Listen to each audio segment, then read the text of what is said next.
You are now listening to P.A.R.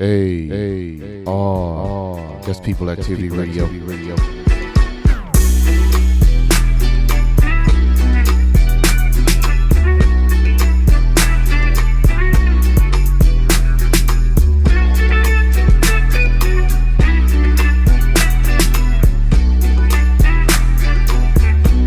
If you do not understand white supremacy, what it is and how it works, everything else that you understand will confuse you. The hunt is on. And you're the prey. You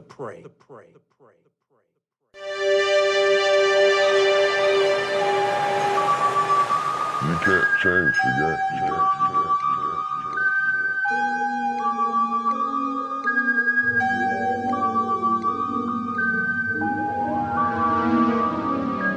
Man lives in the sunlit world of what he believes to be reality. But there is, unseen by most, an underworld, a place that is just as real, but not as brightly lit. A dark side.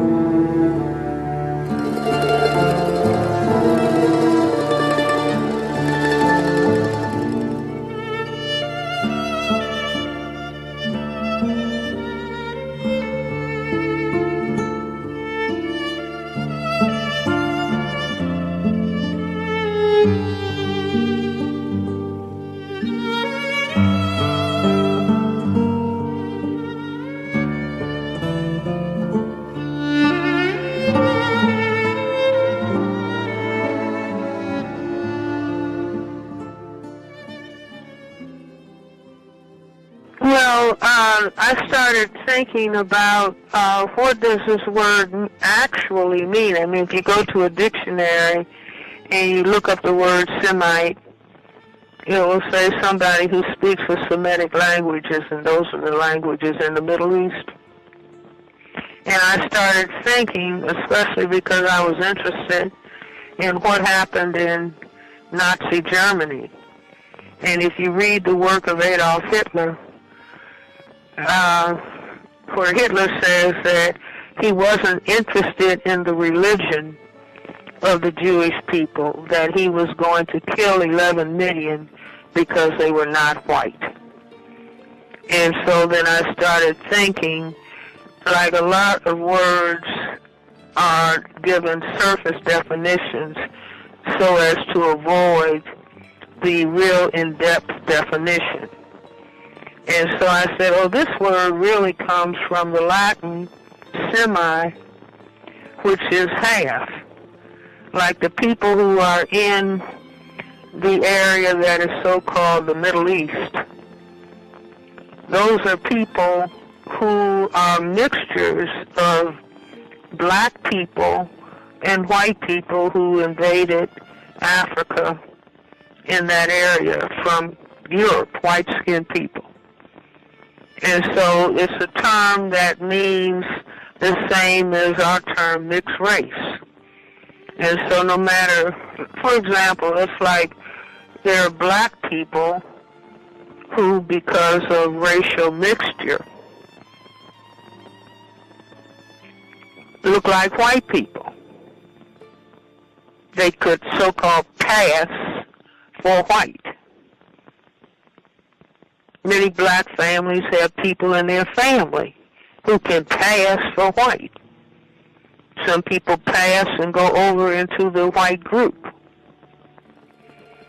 And so anytime you have populations of white and people of color, then so-called mixed race people are produced. And I say that if this is what happened. I mean, if the people If Hitler says, I want Germany to be pure, I want it to be pure white, I want it to be Aryan. And anybody who has mixture, that's why Hitler did, who are your grandparents? I see how you look, but who are your grandparents?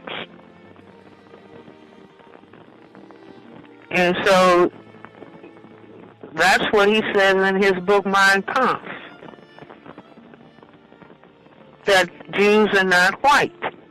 And the term itself, anti-Semitism, not anti-Judaism, but anti-Semitism. And that fits with a system dynamic that is based on skin coloration. And see, skin coloration is very, very important when you have the particular demographics that exist on planet Earth, where fewer than 1/10 of the people are white and 9/10 of the people are people of color, black, brown, red, and yellow. And so if there was no emphasis on the part of people who classify themselves as white and no setting up a system based on who's white and who's not white, then because white is a genetic recessive trait, it's a mutation from black, then white would disappear. Because you have an overwhelming number of people of color. And so if people who classify themselves as white want to survive as such, then they have to structure what we have. Black, get back, brown, stick around, yellow, mellow, white, right. Where black has to be at the very bottom because black has the greatest genetic potential to cause white genetic annihilation.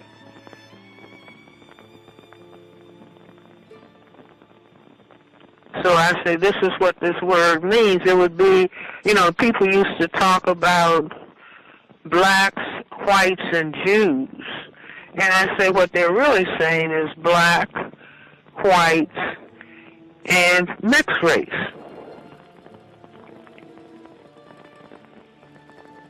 So you can't, it's not logical to talk about two colors and then talk about a religion.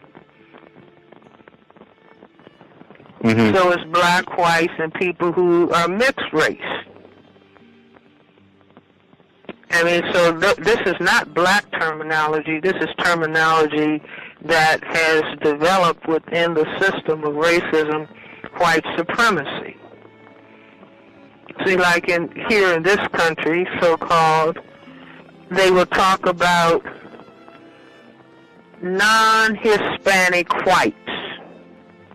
Since there are Hispanic people that call themselves white, but white people will say non-Hispanic whites, meaning real white people.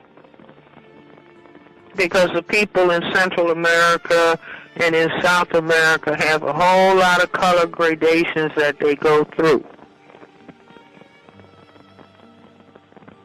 But they have clarity about who is really white and who are the darkest people. And then the people play games about who they are, all in the middle. But white, someone who, like, they say non-Hispanic whites, meaning a real white person. Not somebody who calls himself white and has got some melanin in their skin, but somebody who is really white. See, people who classify themselves as white, who are the real white people, they have to know, they have to do this kind of color planning, although it's not talked about openly. But this is what the whole cultural system, power dynamic is really all about.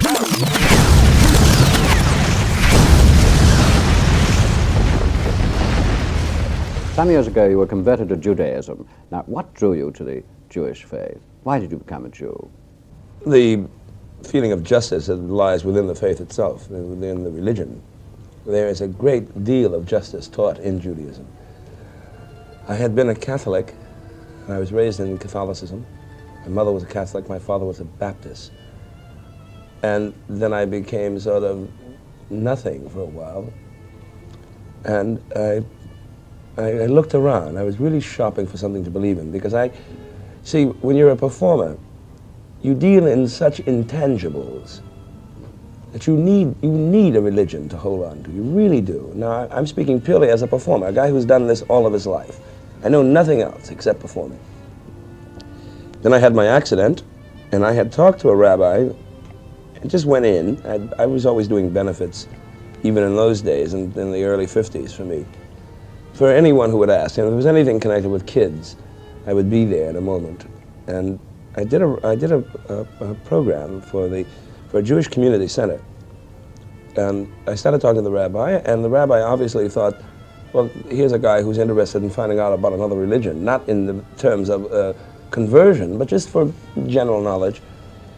So he gave me a couple of books, and I read them, and then when I had my accident, after I had the accident, I came out, and I needed something desperately to hold on to, and I found myself being more and more convinced that Judaism was it for me. Again, I say, I converted to Judaism. Judaism did not convert to me.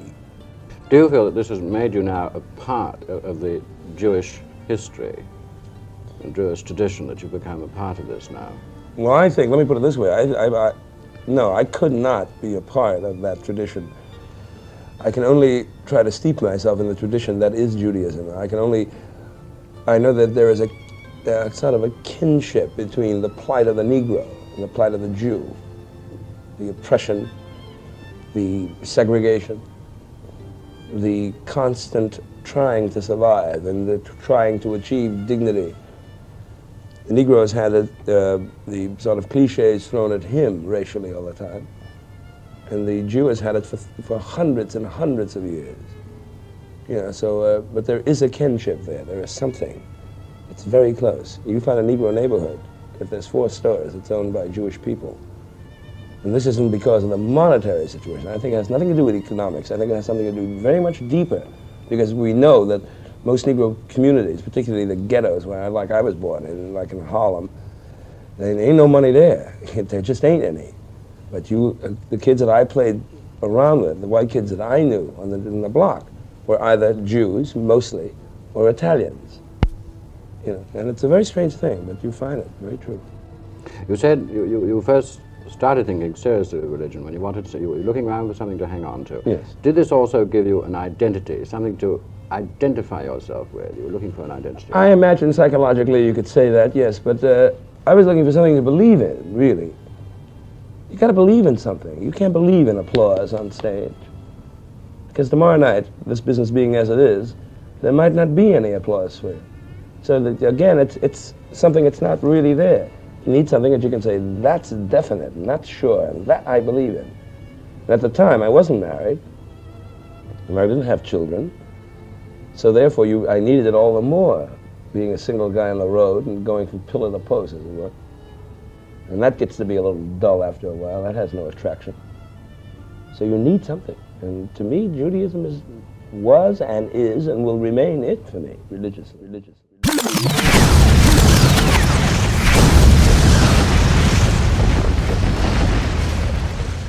Honey, if it makes you happy, I will remove all of the black people from my Instagram. You said that before. You said, I understand. I did remove the people that were independently on my Instagram that are black. Then why did you start saying that you didn't? You just said you didn't remove them. You didn't remove I didn't move Matt Kemp and Magic Johnson. Why? But I thought Matt Kemp is mixed, and he was okay, just like me. Okay. He's lighter and whiter than me. Okay. I met his mother. You think I'm a racist? And I don't think you're a racist. Yes, you do. Yes, you do. I think you... Evil heart. I don't think so. I think you have an amazing heart, honey. I think the people around you have poisoned mind and have a way of thinking. It's the world. You go to Israel, the blacks are just treated like dogs. So do you have to treat them like that too? The white Jews. There's white Jews or black Jews. Do you understand? And are the black Jews less than the white Jews? 100%, 50, 100%. And is that right? It isn't a question. We don't evaluate what's right and wrong. We live in a society. We live in a culture. We have to live within that culture. But shouldn't we take a stand for what's wrong and be the change and the difference? I don't want to change the culture because I can't. It's too big. But you can change yourself. I don't want to change. If my girl can't do what I want, I don't want the girl. I'll find a girl that will do what I want. Believe me, I thought you were that girl because I try to do what you want. But you're not that girl.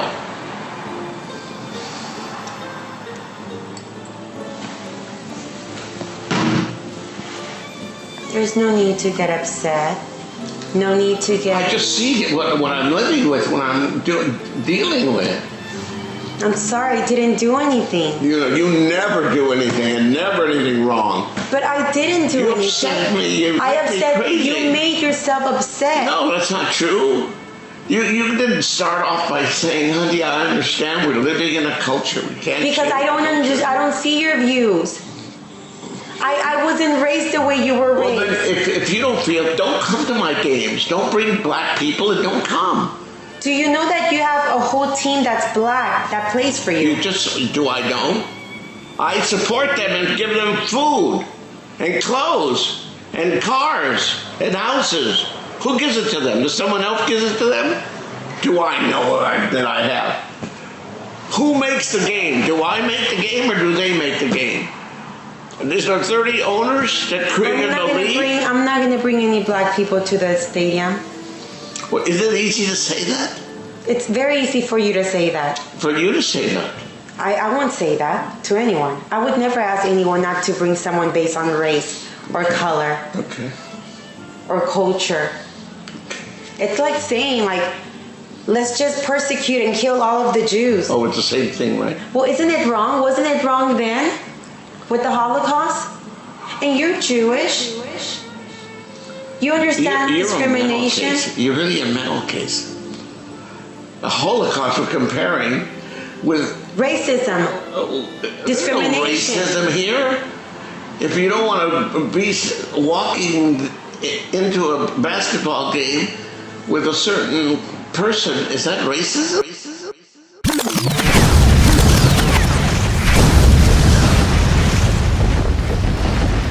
There's a great deal of justice taught in Judaism. You go to Israel, the blacks are just treated like dogs. So do you have to treat them like that too? The white Jews, there's white Jews or black Jews. Do you understand? And are the black Jews less than the white Jews? 100%, 50, 100%. And is that right?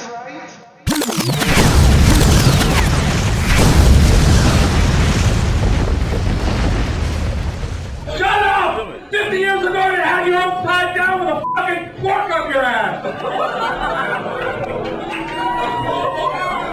You can talk, your brain now, motherfucker! Roll his ass out, he's a nigger!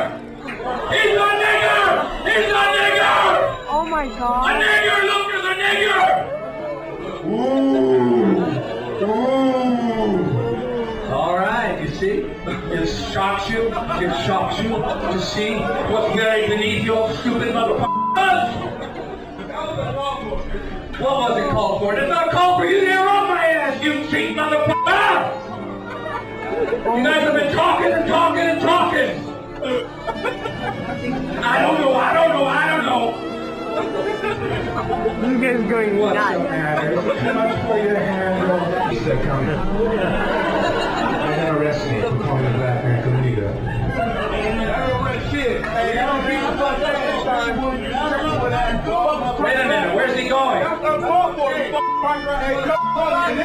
House? Call him in Cracker House, nigga! Oh, you're threatening me? Oh, it's a big threat. That's how you get back in the man. That was real talk for. Wait a minute, he's not going, is he? You're just not funny. That's why you reset. Never had no show, never had no movie. Seinfeld, that's it. Oh, I guess you got me there. You're absolutely right. I'm just a wash up. Gotta stand on the stage, $12 to leave, and that's it. We had it. We had it. And that is That's not call for it. No, that ain't necessary. well, you interrupted me, pal. That's what happens when you interrupt the right man. He said, "Jump it down." Call for it. Call for it. Now let's call for it. You see, there's still those words. Those words, those words.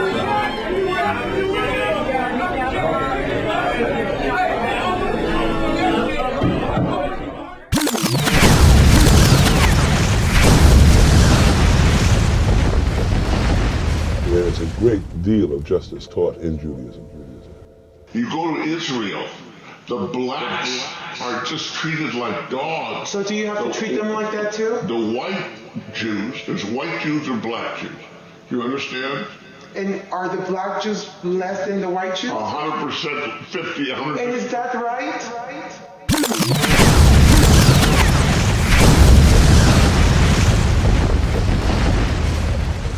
Read a brief statement that I prepared. I denounce anti-Semitism in all its forms. And I stand with my friends in the Jewish community. And that, Kanye, is how you buy yourself some time.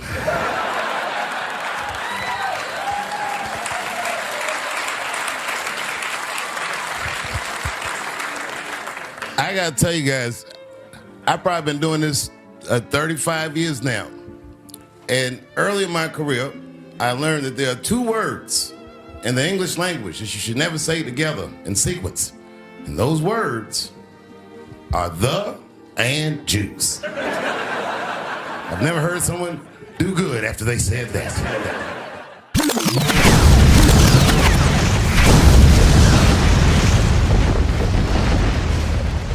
It's the greatest Jew joke I've ever heard, that I love. You're not going to get it. Okay. Okay? Yeah.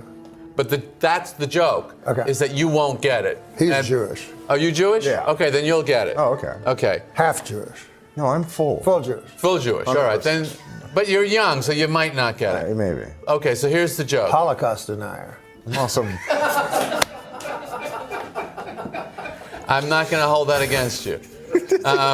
Thank you. I'm surprised this guy's still on the air. He's a Holocaust denier. Oh, well, I'll have another one for you tonight. Soon as we leave here. So here's the joke. Now, the setup of the joke is it's a Jew joke. Okay. Two Gentile businessmen meet on the street. One of them says, "How's business?" The other one says, "Great." See, he gets it. He really got it. He really liked it. Yeah. Of course, there's so many jokes about Jews, Jews, and Jews. I was delighted to come across a series of Gentile jokes. I don't know if they've made their way around here. Gentile jokes? There's 3 of them, okay?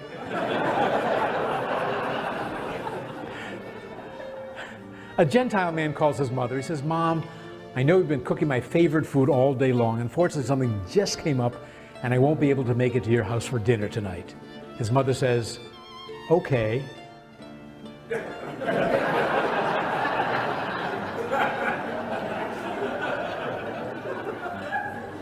Second Gentile joke.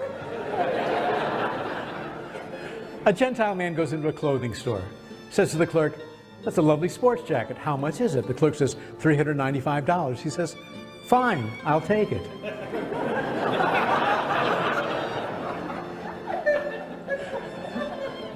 The third Gentile joke. 2 Gentile men meet on the street. One says to the other, "I understand you have your own business. How are things going?" The other says, "Terrific, thank you." So the joke is about who doesn't get it. Go back to the trunk joke. That's part of what makes the joke funny. He's Jewish, he gets it. Yeah. You're not, you don't. But I don't believe he got it. Oh yeah, he got it. He got it. Can we find out? Yeah. Yeah. Tell Norm why that's funny. Because it's 2 Jews and how's business? Great. Well, that's what he said. No, it's 2 Gentile businessmen. Oh yeah, I don't. That's what's funny about it. I knew he didn't get it. I can spot fake laughter. If it's two Jews, then that is never going to be the answer. Because they're going to be. No matter how business is, they're all going to complain. It's going to be fucking 20-minute reasons. Okay, you just fucking saying it 2 seconds after he says it. Yeah.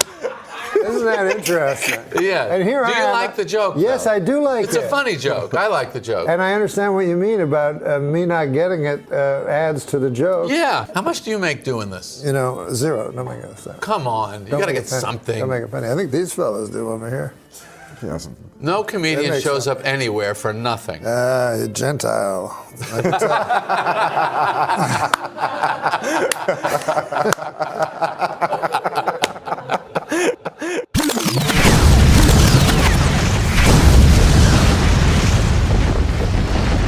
There is a great deal of justice taught in Judaism. You go to Israel, the blacks are just treated like dogs. So do you have to treat them like that too? The white Jews, there's white Jews and black Jews. You understand? And are the black Jews less than the white Jews? 100%, 50, 100%. And is that right?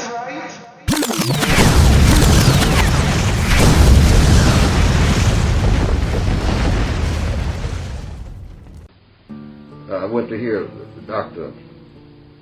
West and Michael Lerner. You were there. Right. This discussion was what? Blacks and Jews, right? I have repeatedly said, and I'll say it before the Supreme Court anywhere else. Once you do that, you put that on the board and say that you're going to have an intelligent conversation, you just said something false. It can't be done by anybody. By the greatest brains in the world, it's impossible to say blacks and Jews and then continue to talk and say that you're going to have a very, very revealing conversation. And can't be those done. discussions have gone the way of all flesh. You don't even hear those discussions anymore. It's designed not to go. What did we hear? We were there. You were there, right? You were there. John was there. And Bill Reeves was there. Right? Didn't they talk a long time? I sat there listening carefully to Mr. Lerner. Now, these are college professors. Then I listened to Mr. Cornel West. Because, see, I came there to see if, Fuller just runs around making statements. I was going to test my own premise. So you should be willing to put your own premise to an acid test. I mean, going up against the best of the best. Otherwise, you ain't got no business in this business of counter-racism. Counter-racism is super exact. It ain't no slack in there at all if you're doing it correctly. I don't know how to do it, but I'm supposed to be learning. Okay? So I went there that night just for that purpose. I didn't really want to go. But I wanted to find out, Fuller, I'm going to see if you're going to hear one statement made that makes sense out of all this talk. They talked half the night. Place was full, wasn't it? People that come in there and paid their money. I could see everybody in the crowd beginning to get worn out. And the subject was blacks and Jews. But when everybody got up, I don't think anybody could stand up and say, you know what I learned here? What happened? Mr. Fuller asked Michael Lerner a question. I asked both of them. Well, it sort of defaulted in a way. Yeah. Because Michael Lerner wouldn't. He said, I won't answer the question. No, you know what? What was the question? The question was, I said, I have often heard, I said, first I'd like to make a statement. You know how people come to the mic and they want to make a speech. I think people should stop that. See? And so I wasn't going to do that. First of all, I was just going to say, I'd like to make just one statement. And then I'd like to ask a question, if I may. I don't want to take up nobody's time. So I said, my statement is, I have often heard the term black people and Jews. I have never heard the term black people and Christians as a subject matter. Would anybody care to explain why that is? Dr. Cornel West said, oh, wow. Oh, well, I have to think about that.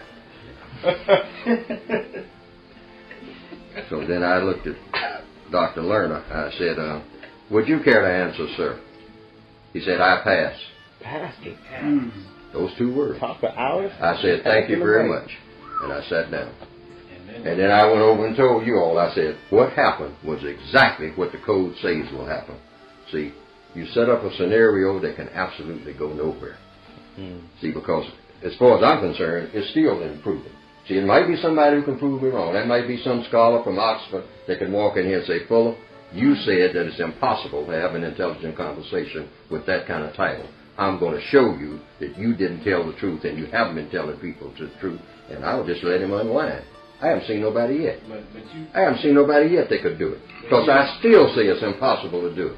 It can't be done. You won't know what you're talking about. You will talk. You will sound like, you'll be going and talking about history and all. Oh, man, you'll be all over the place.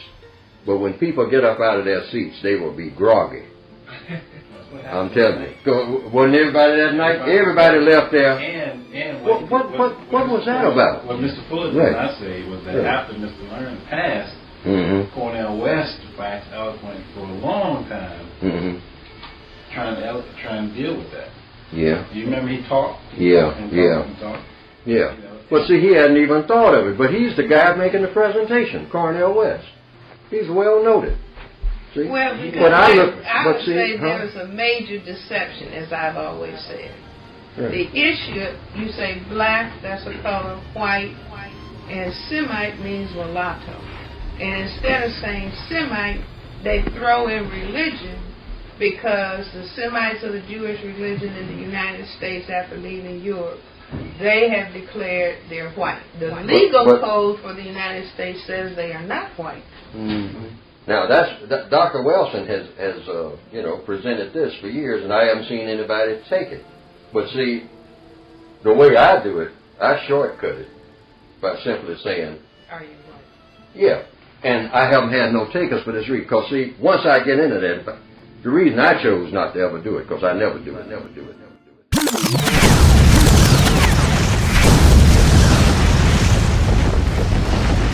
There's a great deal of justice taught in Judaism. You go to Israel, the blacks are just treated like dogs. So do you have to treat them like that too? The white Jews, there's white Jews and black Jews. You understand? And are the black Jews less than the white Jews? 100%, 50, 100%. And is that right?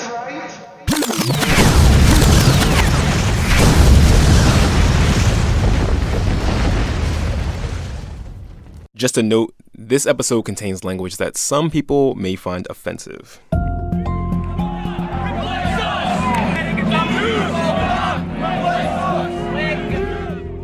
You're listening to Code Switch. I'm Gene Demby. And I'm Shireen Marisol Meraji, and you've heard that chanting on this show before. It's from the Unite the Right rally in Charlottesville, Virginia, where hundreds of people protested the removal of a statue of Confederate General Robert E. Lee. We reported on the events of Charlottesville last August when they were still unfolding. And we brought on experts to talk about the rise of white nationalism, to talk about anti-black racism and Confederate pride. But as a lot of y'all pointed out to us, we never really got into the anti-Semitism at the rally. To be honest, we weren't quite sure how it fit in the Code Switch wheelhouse. Are Jews a member of a religious group? Are Jews a race, an ethnicity? Are Jews white people? And if Jews are white people, what's up with all this white supremacist hate towards them? What's the story here, and how is it a Code Switch story? And we can hear all of you at home listening saying, it's complicated, so obviously that's what makes it a Code Switch story. And y'all are right, so sorry this took so long. So today we're doing this. We're talking about the complex and confusing ways Jewish people fit in America's racial landscape. When you take a closer look at Jewish identity, you realize how blurry these lines are between religion, race, and culture. So what makes Jews Jews?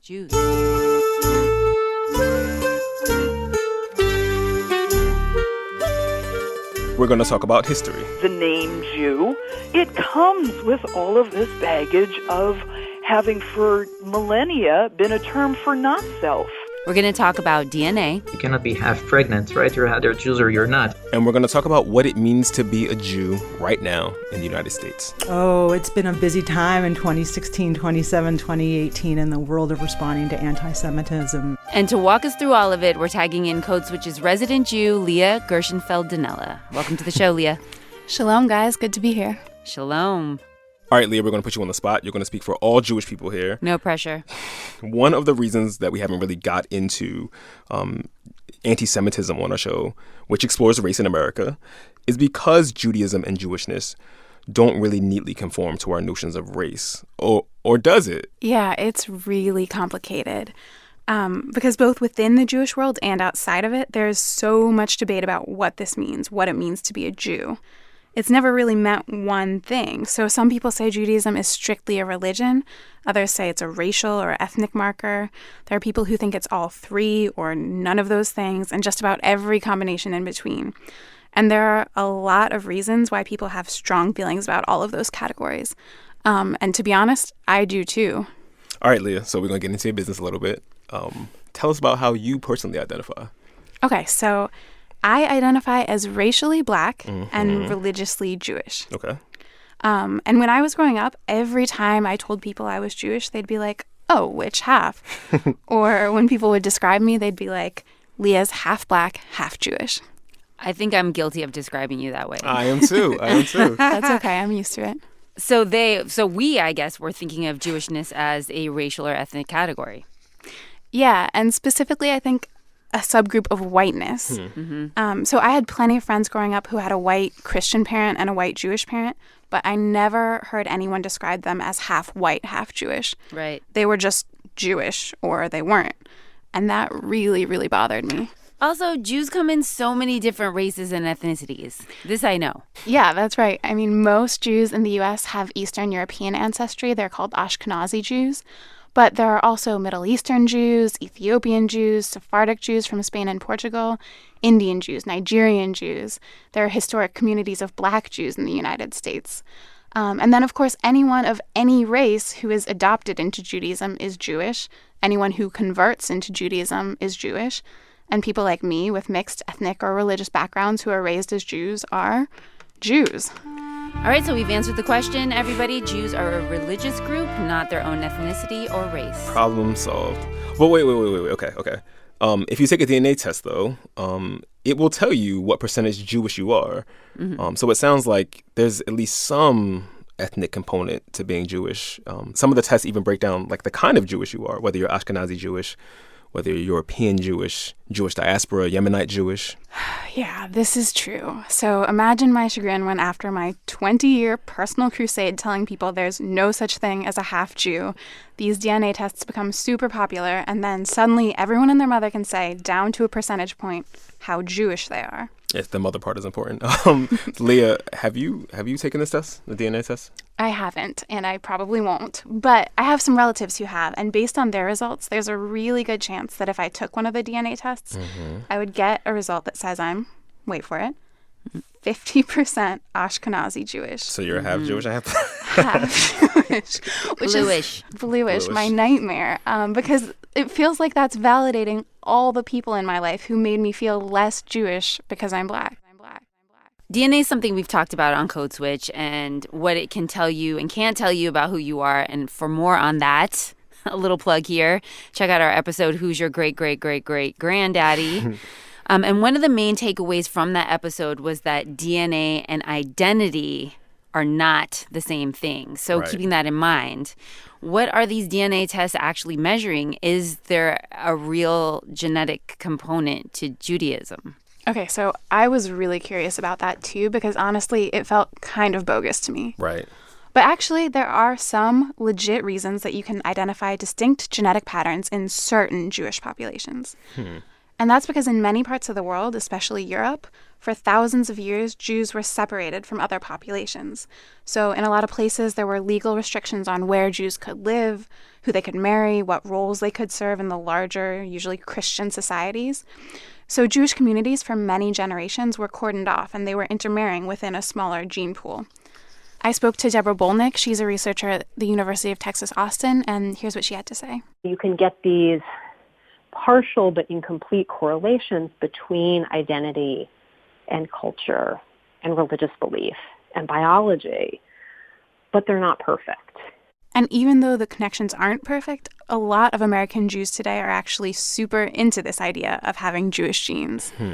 Eran El-Haik, a researcher who studies this, says the idea that we're ethnically distinct makes a lot of Jews feel really good about themselves, because a lot of people don't have much else that makes them feel Jewish. What do you mean by that? Well, we're becoming more and more secular as time passes. So according to Pew Research, 94% of American Jews are proud to be Jewish. But only 19% of Jews say that observing halacha, or Jewish law, is an essential part of being Jewish. And just to put that in perspective, 42% of Jews said that having a good sense of humor is essential to their being Jewish. Okay. Yes. And Jews are also intermarrying at higher rates than ever before. So that probably means they're also less likely to raise their kids in the Jewish faith. Right. I'm just assuming here. Yeah, that actually turns out to be true. And so basically, Eran El-Haik says that a lot of Jews today are not really practicing any of the religious components of Judaism. They pretty much eat what they want, work on Saturday, don't really keep up with the rules, with all the rules. Most of them can't speak Hebrew, and they constantly have to ask themselves what makes us Jews, which is, of course, an open-ended question. Eran says that for many, DNA tests simplify that open-ended question. If they learn of those genetic studies, tracing them to the original Judean stocks, it makes them feel very positive about themselves, that they still carry some kind of genetic heritage. So it is okay that they eat pork and seafood and all those things, because that does not change their genes. But as we learned in our DNA episode, how you read the answers in those genetic tests really depends on the questions you're asking. Right, and both Eran and Deborah Bolnick say we have to be super careful about the conclusions we draw from genetic tests for a couple of reasons. One of them is that the categories that DNA testing companies use are super subjective, and companies that want to market DNA tests to a U.S. population have to use racial categories that already make sense to a U.S. audience. Here's Deborah Bolnick. So those categories then are going to be based in large part on categories that are legible and meaningful to people in our society today. Sometimes you hear people talk about being Jewish as a race. Sometimes it's talked about as a culture. And I think that it's those sets of debates that these companies are drawing on. And Eran thinks that categorizing Judaism this way is a complete misunderstanding of what it means to be Jewish. You cannot be half pregnant, right? You're either Jews or you're not. There's absolutely no meaning in Judaism to be 23% Jewish. I mean, what do? Eat pork only one day of the week? I mean, it's completely meaningless. He's funny. So it sounds like what he's saying is validating 10-year-old Leah. Congratulations to her. Thank you. She's right. You can't be half Jewish is what he's saying. Yeah, I mean, I think so. But again, it depends on what you mean by being Jewish. So Eran says that when we accept the idea of Jewish genes, we're buying into a very old anti-Semitic idea that Jews are not the same as other humans, which some people think is getting dangerously close to the idea of race science, which we're going to talk about a little later. And Eran says DNA tests are suggesting that Jews don't come from anywhere, and so they don't belong anywhere. The image that these scientists and companies are trying to create is that Jews is some kind of entity from Mars, from outer space, that is absolutely unique and completely different from every other population, that has no origin except the biblical story. So am I supposed to think it's wrong then to consider Jewish an ethnicity? Are they an ethnicity or a religion? Is this an ethnic group or a religious group? That's Cynthia Baker. She's a professor at Bates College, where she specializes in Judaism in antiquity and early Christianity. What kind of category is appropriate? My answer to that is it's complicated. It's complicated. My favorite answer to everything. Of course. I think it should be the show's subtitle, Code Switch. It's complicated. Keep going, Leah. Yeah. Cynthia says the whole project of trying to categorize Jews is really, really hard. And that's in part because we don't have a lot of reliable information on how Judaism started.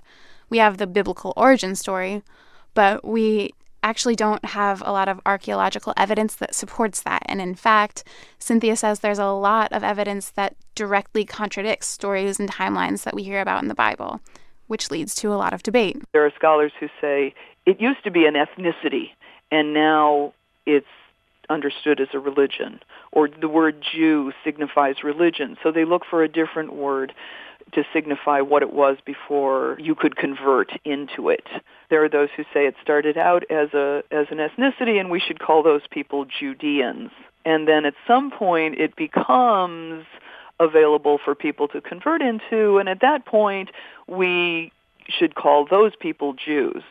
But Cynthia says she doesn't think that distinction between religion and ethnicity really works. Identities are complicated, identities are intersectional, that dividing ethnicity from religion, from class, from nation is, in a sense, creating artificial distinctions. So similarly, the cultural phenomenon, the tradition or identification that emerged as Jewishness was never not religious in how we use that term religion, and it was never not ethnic. I feel like this is kind of how it works for a lot of groups, right? Like being Latinx is, what does that mean? Is it about speaking Spanish? Is it about being Catholic? Is it about, your DNA, where your family's from? Is it your last name? It seems like the racial or ethnic categories we all belong to get harder to define the closer we start examining them. Yeah. Because race is not real anyway. And that's the last episode that I've quotes with. But I think that's true. And I think just like being Latinx is an idea that was sort of imposed on people, or the word Hispanic has been imposed on people, as you've talked about, Shireen. A lot of defining what a Jew is came from the outside. So it turns out that for thousands of years, the vast majority of their history, Jews didn't even refer to themselves using the word Jew. That was a Christian thing. Christians used the word Jew all the time.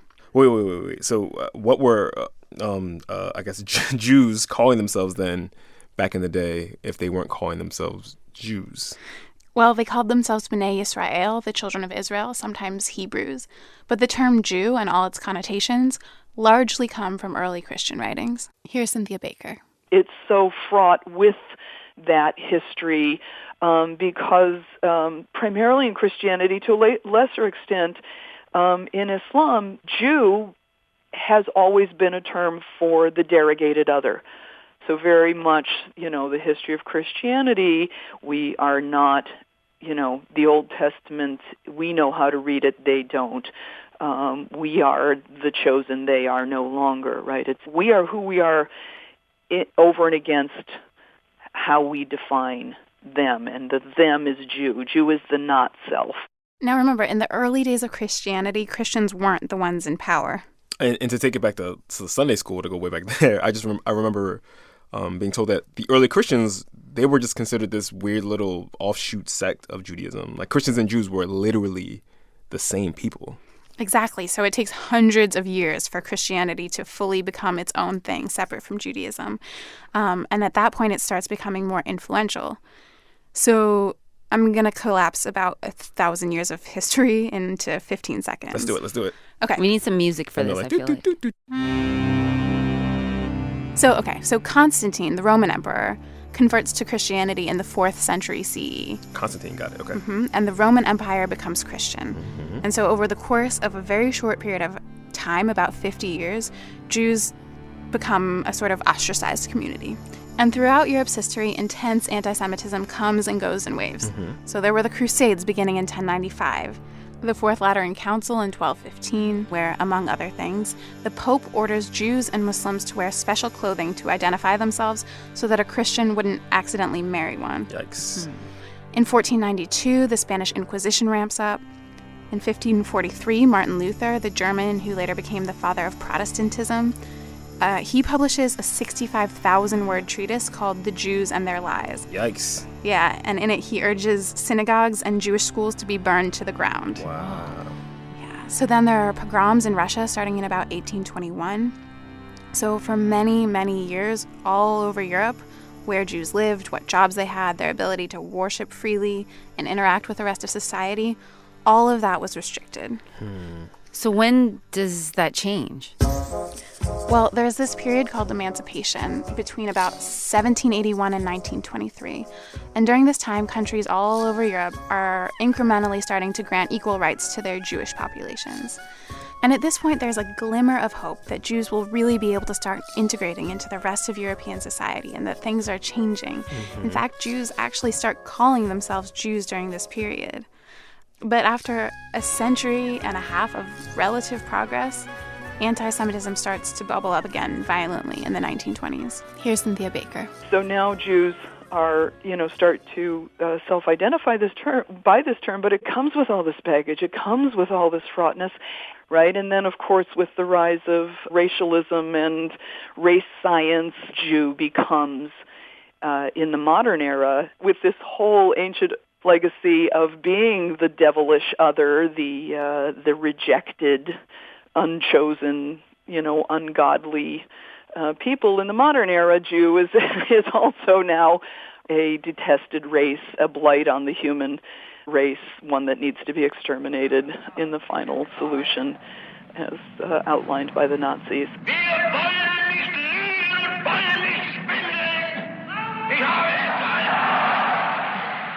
So after World War I, anti-Semitism in Germany really starts to gain traction. And this is when that separation between Jews and non-Jews returns in full force to Europe. Because now some of the most highly regarded scientists in Germany are dedicated to understanding and legitimizing the racial difference between Aryans and Jews, and of course people of other backgrounds as well. And those differences are used to justify the killing of 11 million people, 6 million of whom are Jewish. That's the rise of scientific racism that Cynthia Baker was talking about. Right. And it's not just in Europe. This line of thinking is really popular in the United States, too. In fact, some Nazis were influenced by American racial pseudoscience. Of course, we don't learn that in the history books, right? Because the narrative of America getting into World War II is all about battling Hitler and anti-Semitism. Yeah, a lot of scholars will tell you that one of the ways the U.S. could claim this moral authority over the Nazis was to portray anti-Semitism as reprehensible. Even though at that time we have tons of anti-Semitic laws on the books, and at that time our country has by no means embraced the Jew. And part of the way we get to the point where we can claim that moral high ground and start to embrace the Jew is by gradually accepting the idea that Jews are white. More on that after the break.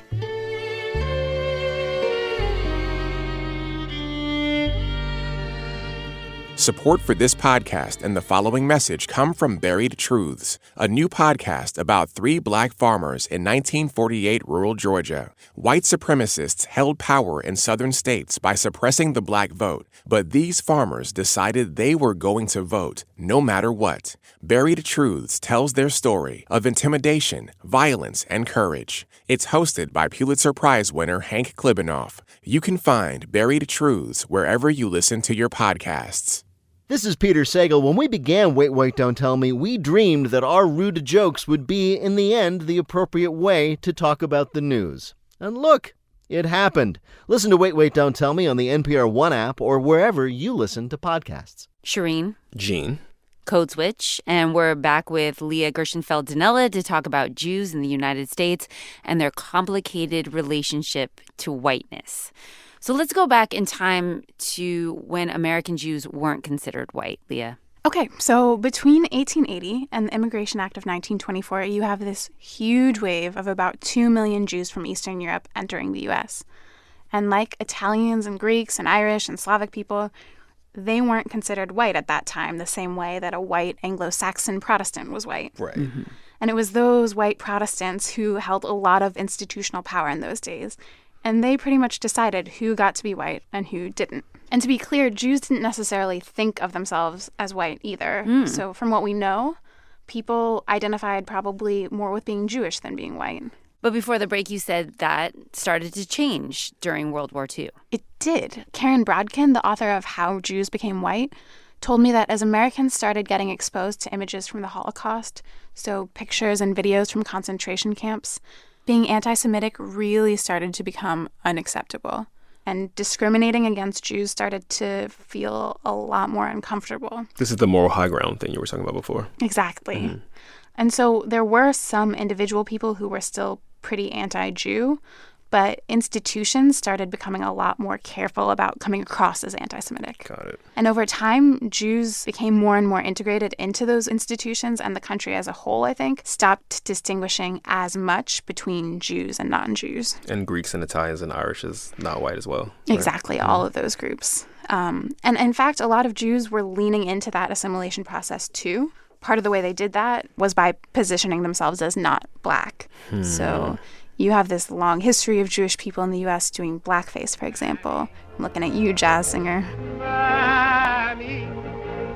My heartstrings are tangled around Alabama. So the obvious question here is that, I mean, Jewish people today, they've been transmuted into white people now today, right? They're just white people. Yeah, okay, so the easy answer to that is, of course they are. At least white Jews are white, which by some estimates is about 80% of American Jews. But I talked to Shaul Magid. He's a rabbi and professor, and he wrote a book called American Post-Judaism about how Jews are grappling with their ethnic identities. And he says that when we ask if Jews are white or not, we're kind of asking the wrong question. Jews certainly have been the beneficiaries of white privilege. And I think that's really the important piece of it. Not whether Jews are white or not white, but the ways in which Jews have benefited from white privilege. So after World War II, Jews are slowly being treated more and more like, normal white people. Right. And suddenly it's like, oh, our race is actually helping us get things. Right. But this is complicated, right, Leah? Because a lot of Jewish people have been involved in the fight for civil rights in this country. Right. You have Henry Moskowitz, who was one of the co-founders of the NAACP back in 1909.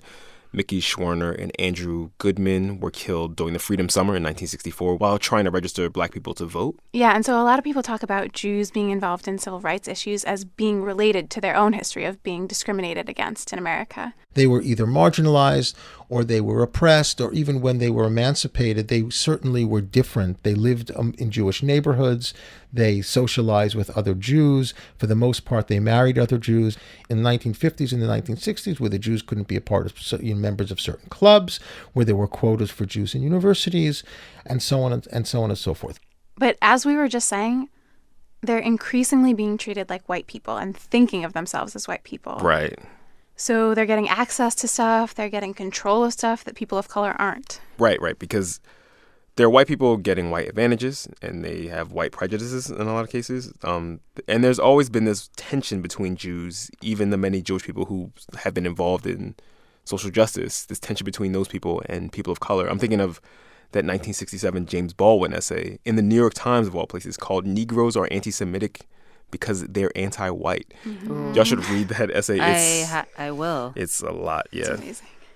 And then there's this other big political issue that we haven't talked about yet, which is the Jewish state, Israel, and all the complications that brings up when we talk about American Jewish identity. Yeah. Do we want to go there? I don't know. I mean, I feel like we had to. But. So I'll leave it to Shaul. He said that no matter how you feel about Israel and Israeli politics, the American Jewish community is fundamentally changed by the creation of a Jewish state. The existence of a sovereign Jewish state in Israel makes all of the rest of Jews in the diaspora, it shifts their orientation. Whether Israel becomes the center of their Jewish identity, or whether they live out their Jewish identity by being critical of, Israeli policies, or even reject the notion of a Jewish state, or see it as being the primary focus of what Jews should pay attention to today. All those things, the Holocaust and Israel are kind of two pieces of a larger whole that really make everything that happens after it different. Yeah, Israel it confounds all of these traditional left-right political alliances in the United States. But that's a subject for an entirely different podcast. We promise we'll get to that, but that's a whole different kettle of fish. Getting back to this episode, we are dealing with a spike in anti-Semitism right now. And I'm wondering if this is changing the way American Jews are thinking about their identity in any way. Well, I asked a bunch of people about anti-Semitism in America today. And Shaul Magid in particular said that we need to distinguish between anti-Semitic acts and a broad social tolerance for anti-Semitism. He said there's no evidence to suggest that people are more willing to condone those acts than they were 50 years ago. Mm-hmm. Okay.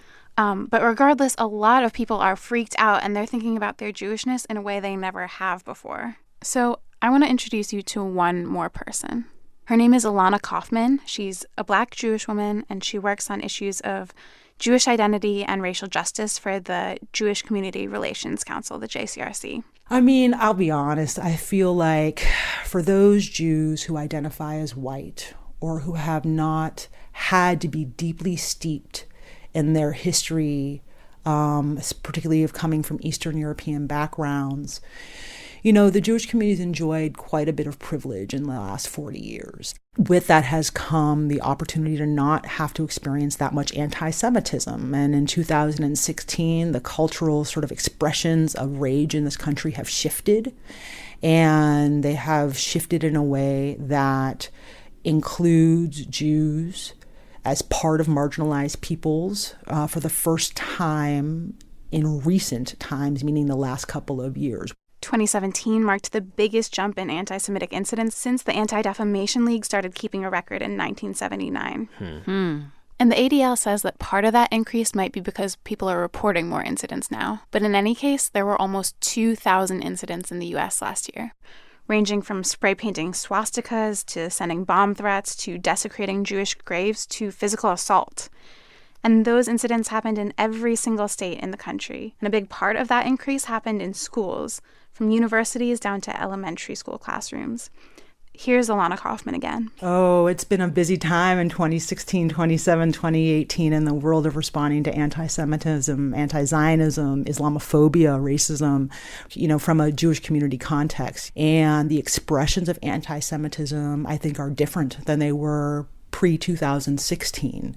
The expressions feel much sharper, much more offensive and scarier for a diversity of our community. And, you know, the boundaries are overlapping. And so we don't just see anti-Semitism. We see Islamophobia. We see, you know, hate crimes against our LGBTQ community. We see anti-immigrant sentiments. Ilana said that the Jewish community cross-cuts all those different categories that are being targeted. Right, because there are obviously queer Jewish people. There are Jews who have Muslims as partners and family members. Jews who are immigrants, Jews who are people of color. There's a lot of pluralism in Judaism, right?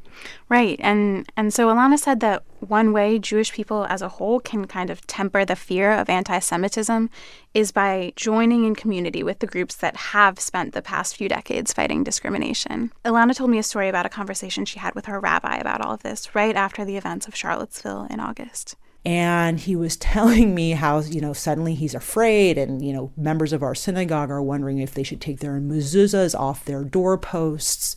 He was wondering, and members of our community have been wondering if they should hide.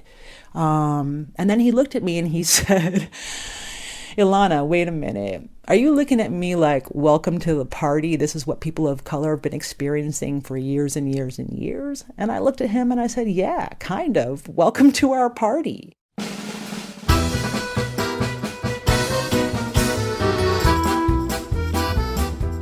That was a lot. That was dense. There was a lot of information packed into that episode. Yep. Leah, thank you so much. Thank you so much for having me. Shalom, Leah. Shalom. Is that hello and goodbye? Hello, goodbye, and peace. Shalom. All right, cool.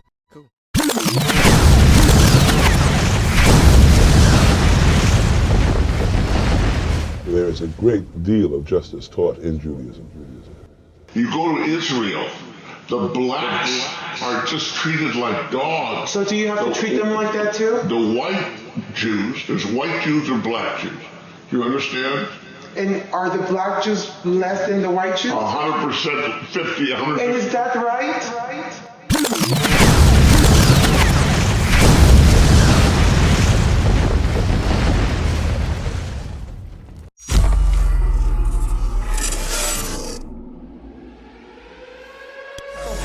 Inbound to immediate shelter. This is not a drill. Esto es una emergencia. Notification message. This station has interrupted its regular program at the request. During this emergency, most stations will remain on providing news and information to the public in a current area. Today it's time to stop singing and start swinging.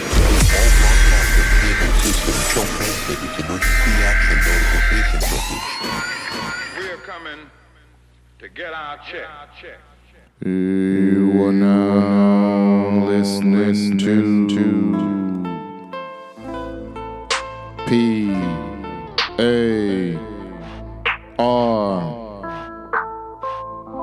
That's People Activity Radio.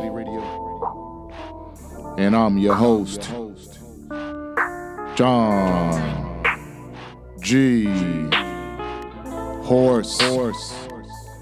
Welcome. You have found your family in a peaceful place. P.A.R. is a family-friendly information distribution program seeking to inform non-white people, in particular, black classified, and assisting in counter-racist codification. The title of today's episode is What is a Semite? Codified interpretation versus perpetual confusion. The usual suspects. I'm gonna repeat the title one more time. What is a Semite? Codified interpretation versus perpetual confusion. The usual suspects. Yes, indeed. Yes, indeed.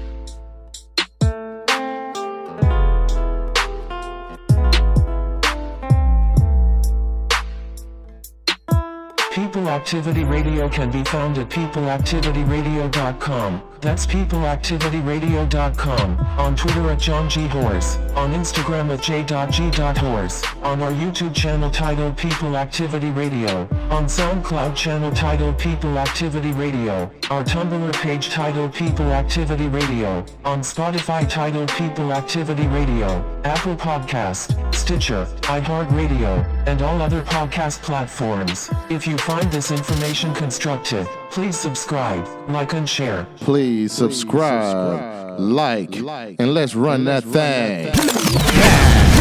One more again. Yes, indeed. Yes, indeed. Nice, steady beat.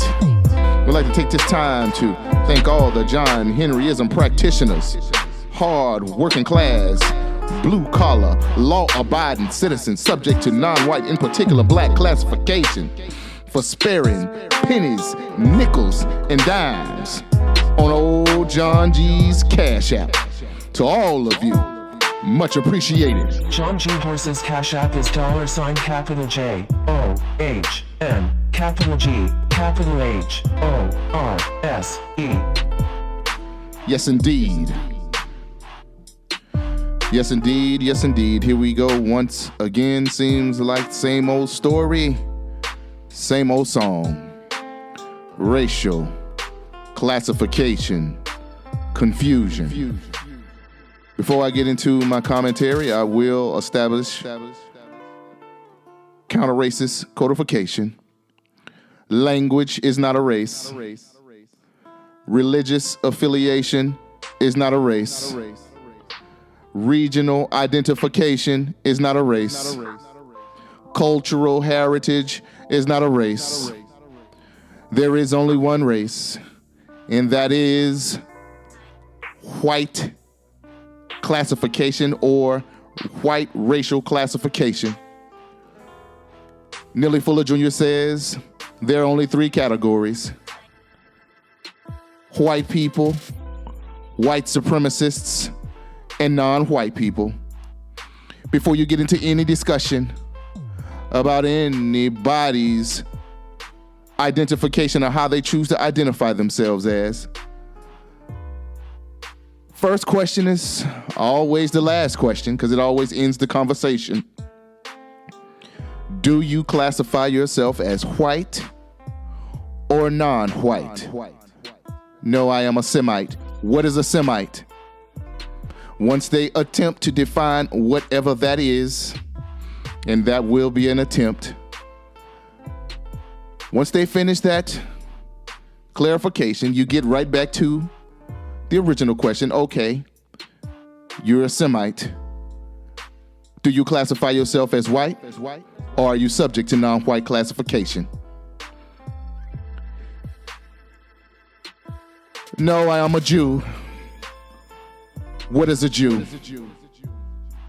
Once they define whatever that is, and I suspect they'll go into religious affiliation. Religion is not a race. Do you classify yourself as white, or are you subject to non-white classification? You understand how that works? Oh, John G., you're being anti-Semitic. Okay, what is a Semite? See, questions and answers. Under the context of racism and white supremacy, Neely Fuller says that there is no constructive conversation that can be had when dealing with these terms called Semite or Jew. What is a Semite? Is it the same thing as a Jew? And does a Jew always practice Judaism? And who's classified as white and non-white? It's simple. You're going to be chasing your tail to can't see in the morning, to can't see at night. Language, Semitic language, Semitic races, those of Arab or Hebrew heritage, which speak Semitic language, Arabs or Hebrew, is not a race. Judaism practitioners are just that, those who claim that they're practicing Judaism. But as I understand it, all people who identify as Jewish don't necessarily practice Judaism. They just may be talking about a cultural heritage of Jewish or Judaism practitioners within their heritage. That's either true or it's not true. Are you confused yet? I know that I'm confused. And that is the design of these terms. Tail chasing, make believe. You understand me? It's all designed, organized confusion. Language is not a race. Religion or religious affiliation is not a race.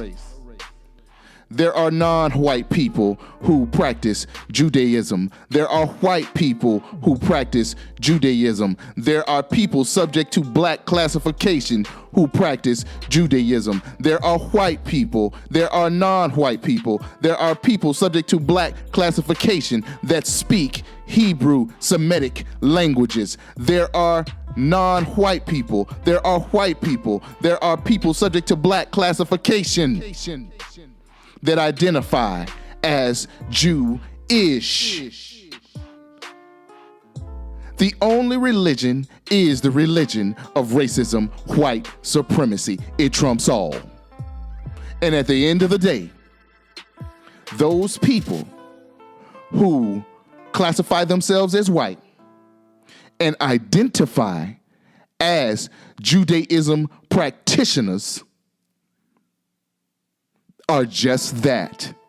White people will tell you that they are anything Hispanic, Native American, Arabic, Muslim, Christian, Catholic, Buddhism practitioners. But if they classify themselves as white and believe in the system of racism, white supremacy, they are the usual suspects. And that's either true or is not true. And I hope I have contributed to less confusion. And always remember, keep learning and stay codified.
And you're the prey.